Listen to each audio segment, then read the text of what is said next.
ಅಡಕೆ ಖರೀದಿಗೆ ಹೋಗುತ್ತಿದ್ದ ಟಾಟಾ ಬೊಲೆರೋ ಗಾಡಿಯನ್ನ ಹಾಡು-ಹಗಲೇ ಅಡ್ಡಗಟ್ಟಿ ದರೋಡೆ ಮಾಡಿದಂತಹ ಘಟನೆ ದಾವಣಗೆರೆ ಜಿಲ್ಲೆ ಚನ್ನಗಿರಿ ತಾಲೂಕಿನ ಜೋಳದಾಳು ಅರಣ್ಯ ಪ್ರದೇಶದಲ್ಲಿ ನಡೆದಿದೆ.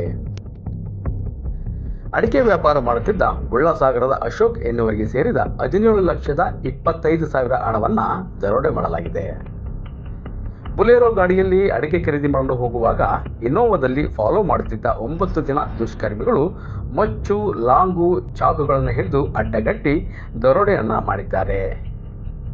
ಈ ದರೋಡೆಕೋರರ ದೃಶ್ಯ ಸಿಸಿ ಕ್ಯಾಮೆರಾದಲ್ಲಿ ಸೆರೆಯಾಗಿದೆ.